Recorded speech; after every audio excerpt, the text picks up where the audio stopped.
Vamos começar aqui falando das notícias, né? Então, do dia de hoje que a gente separou para a gente trocar uma ideia. Claro que vocês já tiveram o boletim mais cedo aí, com o Boni, com o JP, mas a gente está pensando aí nessa situação toda do São Paulo, né? Antes de falar do Oscar, a gente tem que falar também da defesa, né? E ontem teve um evento onde algumas ideias já foram trocadas ali, né? Hoje também tem aí algumas ações aí onde a gente consegue apurar alguns detalhes, informações, e uma situação que começa a preocupar o torcedor é a lateral direita, né, Raí? Porque a gente vê aí, claro, né, uma notícia do Mike voltando de lesão, ao mesmo tempo a gente vê as atuações do Cédric Soares, que não estão animando muito o torcedor são paulino, né?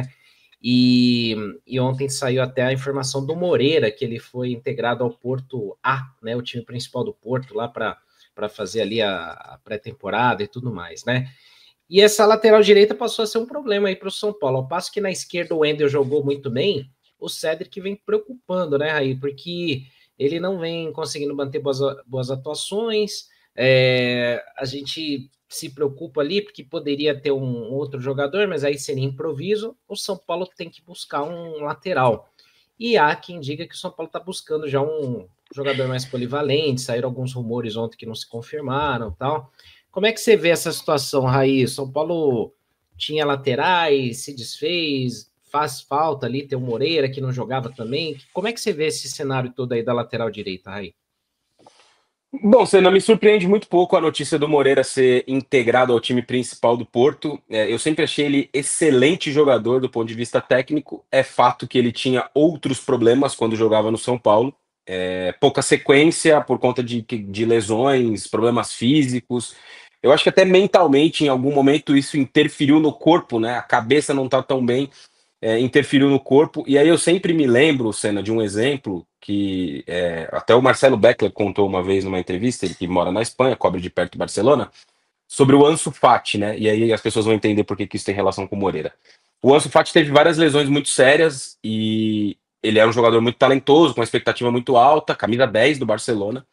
E quando ele se recuperou da última lesão de cruzado dele, ele jogava contando quantos piques ele conseguia dar, porque dizem que até 10 piques você começa a danificar articulações, é uma coisa mais ou menos nessa linha.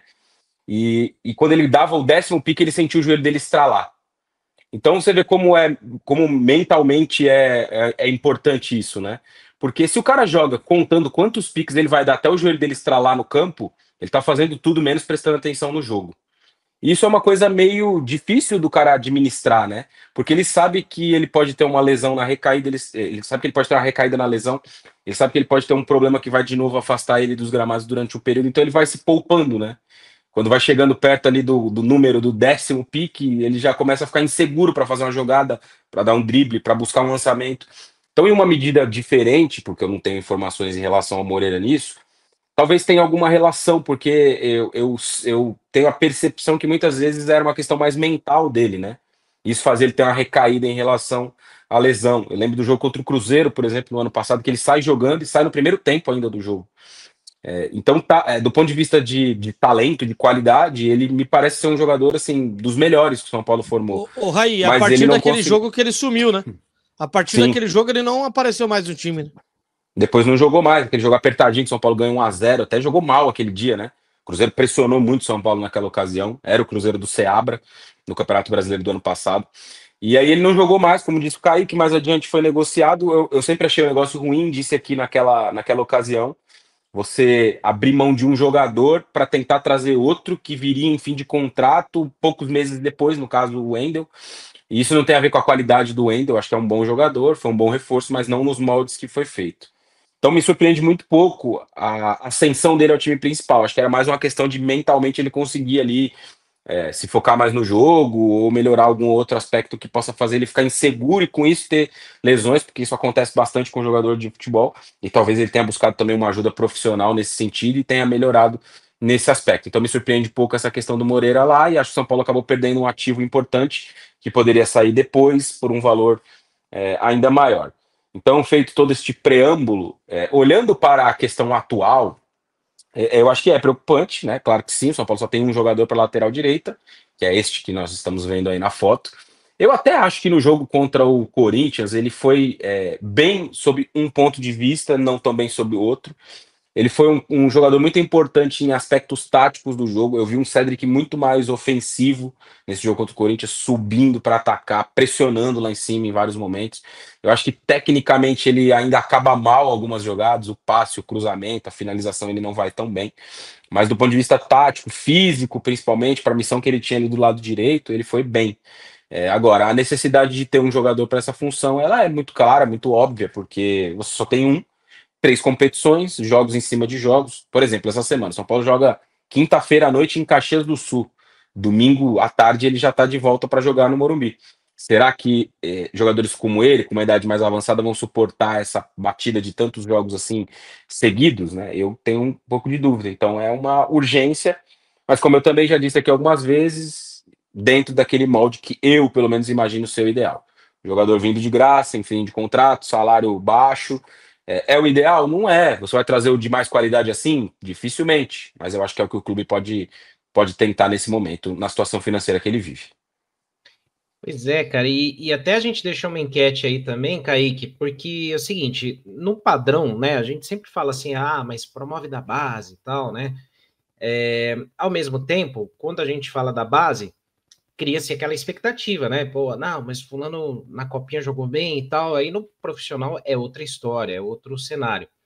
A gente sabe também que eles precisam de minutagem, precisam de tempo, né, o Cedric, eu até cheguei a comentar alguma vez que foi o seguinte, eu achava importante a renovação do Cedric no cenário que se desenhava, que era o Igor Vinícius sendo não dispensado, mas não renovado, e o São Paulo promovendo alguém da base para que tivesse alguém experiente ali para conduzir essa ascensão deles.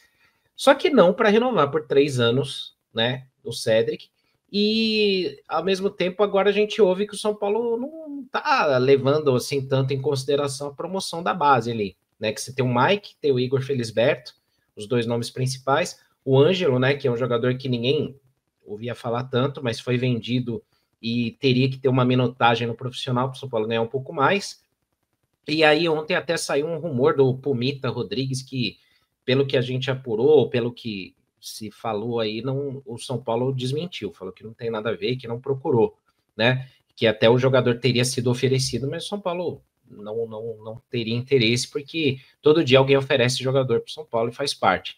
Agora, como é que você vê isso aí, Kaique? Porque a base geralmente salva, mas se os caras não tiveram minutagem, você vai colocar também já num jogo de Brasileirão, onde São Paulo tá com a corda no pescoço? Como é que faz isso aí? Cara, sendo sincero, é uma posição que está escassa no futebol mundial, né? Se a gente for olhar para as laterais, principalmente a direita, se a gente for analisar o futebol mundial, é difícil a gente encontrar bons jogadores. Os poucos que surgem no mercado sul-americano, eles passam a ser muito falados, né? O Martirena, por exemplo, que surgiu lá no Racing. Pô, o cara fez alguns poucos jogos bons aqui contra clubes brasileiros e até acho que seja um bom jogador, mas de repente ele já virou unanimidade, porque mostra a escassez de bons nomes para essa posição. Então é muito complicado. Talvez dos jogadores que o São Paulo tem da base, o mais pronto do que a gente já viu mais amostragem na base seja o próprio Mike. Até pela grande atuação que ele teve na final da Copinha, as atuações que ele vem tendo no Sub-20 mostram algo muito positivo a nível de subir com calma, fazer essa transição com calma para o profissional. Só complementando algo que o Raí disse, que ele não se surpreende com a subida do Moreira para o profissional, para o elenco principal, né, do Porto, também não me surpreende, né? Porque eu tive a oportunidade de acompanhar esse time do Porto de perto, né? O Porto enfrentou o Palmeiras na Copa do Mundo de Clubes e eu estava lá com o Leandro Boldaquian, que cobre o Palmeiras, e eu estava cobrindo os adversários. E eu acompanhei de perto tanto treinamentos quanto os jogos do Porto. Contra o Al-Ahly também acompanhei de perto. Contra o Inter Miami, cara, e é um time que muita gente imaginou que fosse a segunda prateleira do futebol europeu enfrentando um brasileiro. Tudo bem, historicamente pode ser segunda prateleira, mas esse time, a qualidade técnica desse time atual do Porto é nível de terceira prateleira da Europa para baixo. É um time muito comum, um time muito fraco. E se negociar ainda o João Mário, né? O Pravato, eu vi há pouco, ele fez uma postagem no Twitter, no X, né, o Pravato, que faz parte da nossa equipe, ele publicou a possibilidade do Porto negociar o João Mário, lateral direito. Então abre-se uma oportunidade ainda maior para o Moreira, que eu sempre achei também, assim como o Raí já citou, do ponto de vista técnico, muito bom jogador. A questão dele é mais física e também mental. E teve uma quebra de confiança com relação ao Zubeldia e ao jogador, por conta daquele jogo contra o Cruzeiro, que ele sentiu algo que pode ter muito a ver com a relação psicológica, o histórico de lesões recentes do jogador, e depois daquilo, depois de nenhuma lesão detectada, ele deixou o São Paulo no primeiro tempo, teve uma quebra de confiança com relação ao ponto de vista físico também, né? Então, existe essa possibilidade do Moreira ganhar mais espaço lá, seria um valor que, pelo potencial do Moreira, o valor que entraria ao São Paulo é muito abaixo daquilo que a gente imaginou, por aquilo que a gente acompanhou do potencial do Moreira desde muito tempo atrás, né, antes dele subir até mesmo ao principal do São Paulo. Mas, enfim, são valores que hoje fazem parte da realidade financeira do São Paulo, né? A gente vê que o São Paulo tem feito negociações de valores abaixo daquilo que a gente compara com o mercado, né? A venda do Beraldo, a venda do Matheus Alves, podem até parecer bons valores inicialmente, mas quando a gente vê jogadores até do mesmo patamar e da mesma posição de outros clubes sendo negociados, a gente vê que o São Paulo tem feito vendas ruins, né? Tem mudado um pouco isso, né? Antes o São Paulo era reconhecido e conhecido como um time que vendia bem os seus jogadores financeiramente falando, questão de valores colocados ali na mesa, né? A lateral direita vai ser um problema para o São Paulo. Vai ter que ir atrás de algum jogador. A partir do momento que você começa a usar tanto o Ferrarese, que é zagueiro de ofício, e que quando atua como zagueiro sempre vai muito bem, quando você vê que está sendo tão utilizado como lateral, é um sinal de alerta ligado. Algo de errado tem. Então, o São Paulo tem que ligar o sinal de alerta e olhar com atenção ao mercado, até porque o resto da temporada só com o Cedric, gente, a limitação técnica é muito grande. A gente viu no acabamento das jogadas, até mesmo contra o Corinthians, onde o time todo foi bem. A engrenagem toda foi bem. Eu já acho que ele destoou dos demais.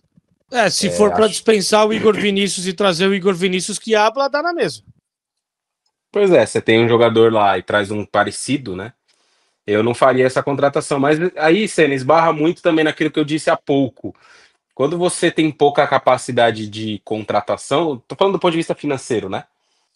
Você acaba tendo que apelar para essas soluções, cara. Jogadores que virão de graça, que vão chegar em fim de contrato, emprestados, e aí a qualidade do jogador que vem nesse molde, geralmente ela é menor. Não tem muito mistério no futebol, né?